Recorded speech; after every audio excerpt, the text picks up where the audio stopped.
Proklamasi. Kami, bangsa Indonesia, dengan ini menyatakan kemerdekaan Indonesia. Indonesia, negara dengan penduduk lebih dari 270 juta jiwa ini, menyimpan jutaan sejarah yang sangat megah, mulai dari sejarah kelam hingga sejarah yang mengguncang dunia. Shall strike an echo also in those hearts, in the deep heart of humanity, in that great heart. Small and great nations are represented here, with people professing almost every religion under the sun: Buddhism, Islam, Christianity, Confucianism, Hinduism, Jainism, Sikhism, Zoroastrianism, Shintoism, and others.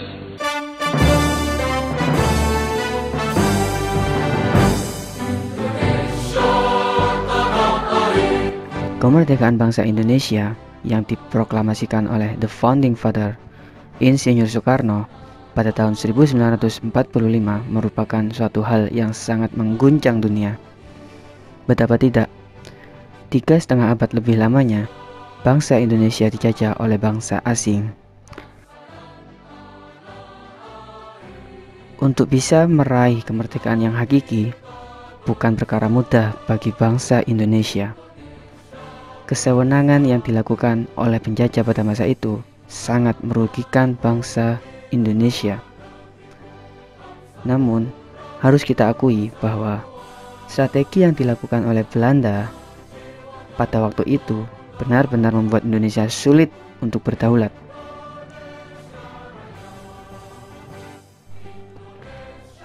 Ada 4 strategi yang dilakukan Belanda dalam menjajah bangsa Indonesia. Pertama, kongsi dagang. Belanda bukan negara pertama yang menjajah Indonesia. Ada Portugis dan Spanyol. Jadi, mau tidak mau, Belanda harus mengikuti alur perdagangan negara-negara tersebut sebelum nantinya mereka menguasai Indonesia. Kedua, yakni strategi monopoli dagang. Nah, setelah mereka mulai sadar atau sudah paham alur dari perdagangan, barulah mereka sedikit demi sedikit mengambil alih perdagangan tersebut. Yang ketiga, divide et impera atau strategi pecah belah atau adu domba. Strategi yang ketiga ini menurut aku merupakan strategi yang paling pamungkas, karena sampai sekarang pun bangsa Indonesia masih sangat mudah untuk dipecah belah. Yaps, mengadu domba adalah strategi paling ampuh untuk memiliki suatu kekuasaan dari suatu wilayah, karena mereka tidak perlu berusaha payah untuk perang.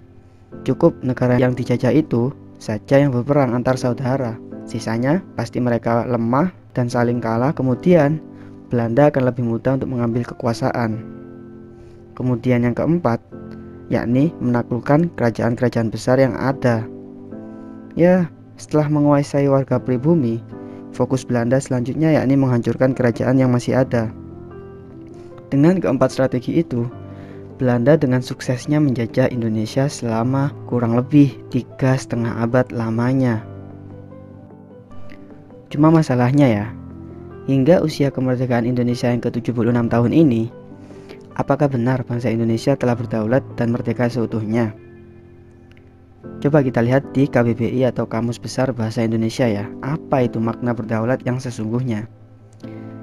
Jadi, menurut KBBI ini, berdaulat itu memiliki arti mempunyai kekuasaan tertinggi atas suatu pemerintahan negara atau daerah di darat kita ataupun di laut kita juga.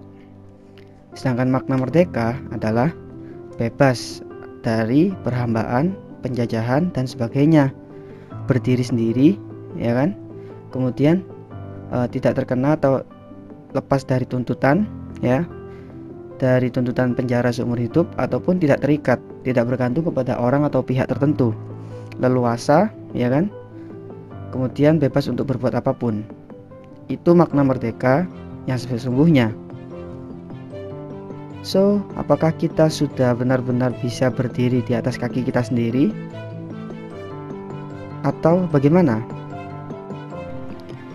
jika kita berkata jujur pada kondisi nyata bangsa Indonesia saat ini, Alwi pikir kemerdekaan bangsa Indonesia masih belum bisa dimiliki oleh seluruh rakyat Indonesia. Dulu Pak Soekarno pernah berkata, perjuanganku lebih mudah karena melawan penjajah, sedangkan perjuangan kalian akan jauh lebih sulit karena melawan bangsa sendiri. Jika kita lihat permasalahan yang ada mulai dari tahun 1945 hingga tahun 2021 atau dalam kurun waktu 76 tahun ini, permasalahan besar yang selalu dihadapi oleh bangsa Indonesia adalah: pertama, perpecahan antar sesama. Ya, perpecahan antar sesama itu sangat mudah sekali terjadi di bangsa Indonesia ini, bahkan mungkin sampai sekarang ya. Entah itu perpecahan yang dimulai dari perbedaan suku, dari perbedaan jabatan, dari perbedaan agama, dan lain sebagainya. Itu yang membuat seakan-akan tiap-tiap jiwa ataupun tiap-tiap orang hebat yang ada di Indonesia sulit untuk berkolaborasi untuk sama-sama memajukan bangsa Indonesia. Apalagi perpecahan antar partai politik. Wah, ini.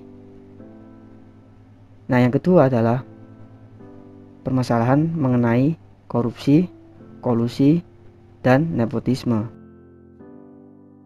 Dari zaman dahulu, tiga hal ini, yakni korupsi, kolusi, dan nepotisme, merupakan beban ataupun penghambat kemajuan dari bangsa Indonesia. Padahal potensi yang dimiliki oleh bangsa Indonesia sangatlah besar. Daratan, lautan, dan juga sumber daya manusia. Kita harus terus berusaha. Kita majukan Indonesia bersama-sama, mulai dari lingkungan kita sendiri. Lalu apa sih yang perlu kita lakukan? Pertama, tinggikan rasa toleransi, guys. Jangan sampai kita mudah untuk terpecah belah. Yang kedua, tinggikan kejujuran. Itu aja sih. Dua hal ini coba kita selalu tanamkan dan coba selalu kita lakukan dimanapun kita berada, guys. Fokus untuk berusaha dalam setiap kemampuan yang kita miliki. Fokus untuk setiap skill dan ilmu yang kita miliki. Jika kita bisa berbagi, maka berbagilah meskipun itu sedikit. Ingat, guys, bangsa ini sudah 76 tahun merdeka. Masa sih masih mau dijajah oleh bangsa kita sendiri? Dan apa benar kemerdekaan itu hanya dimiliki oleh orang-orang yang hanya memiliki jabatan serta uang yang banyak? Semoga video ini dapat dilihat oleh orang-orang yang merugikan bangsa supaya mereka melek. Dan semoga kalau udah melek, mereka berubah menjadi lebih baik lagi. Lantas, apa sih yang membuat bangsa ini tidak semaju negara lain? Coba, aku ingin tahu komentar kalian, aku ingin tahu pendapat kalian. Tulis di kolom komentar ya. Jangan lupa dukung terus channel ini dengan cara like dan subscribe ya. Oke, sampai jumpa di video selanjutnya. Assalamualaikum warahmatullahi wabarakatuh.